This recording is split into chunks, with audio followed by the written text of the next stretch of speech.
Ce week-end, en circonscription, je reçois de nombreuses interpellations sur les situations de Covid long. Sophie, mère de 2 enfants et en activité, me racontait encore son Covid de 32 mois. Les témoignages se multiplient par dizaines, par centaines. D'après les premiers chiffres de Santé publique France, plus de 2 millions d'adultes français souffrent de cette affection de longue durée caractérisée par des séquelles psychologiques, neurologiques, immunitaires, cardiovasculaires ou encore rénales. Elle peut toucher n'importe quel citoyen ayant contracté une infection au Covid sans différenciation d'âge ou de prédisposition aggravante. Il s'agit de troubles mal connus et peu étudiés. De trop nombreux Français se retrouvent ainsi dans des situations non reconnues par l'administration, entamant des parcours de soins non remboursés.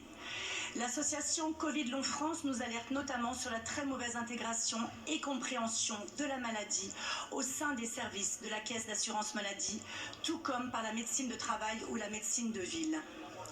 De plus, les conséquences sur la santé des Français sont majeures.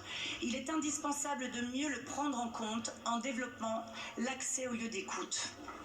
Le Parlement a voté en 2022 une loi visant à la création d'une plateforme de référencement et de prise en charge des maladies chroniques du Covid. Cependant, Madame la Ministre, il est urgent pour des millions de nos compatriotes d'accélérer la concertation et la parution des décrets d'application. De plus, alors que de nombreuses revues scientifiques sont parues depuis 2 ans, la recherche française manque cruellement d'investissement, notamment pour entamer des essais thérapeutiques demandés par des patients souffrant de Covid long. Ce sont près de 2 millions de Français dans l'incapacité désormais de poursuivre leur activité professionnelle. Ainsi, Madame la Ministre, quelle réponse pouvons-nous faire à ces millions de Français?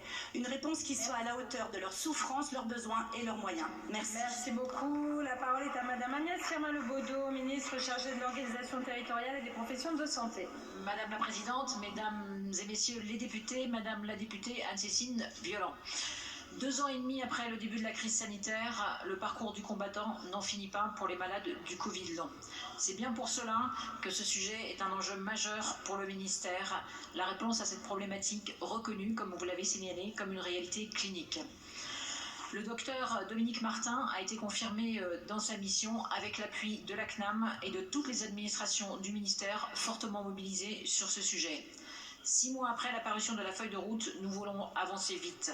Nous réunirons dans la première quinzaine de décembre l'ensemble des parties prenantes concernées pour un point d'étape, ce qui nous permettra d'aborder l'ensemble des organisations territoriales mises en place dans toutes les régions pour la prise en charge et l'accompagnement des malades du Covid long, mais aussi la plateforme de référencement et de prise en charge des malades chroniques de la Covid prévue par la loi du 24 janvier 2022, sujet qui figure également dans la lettre de mission.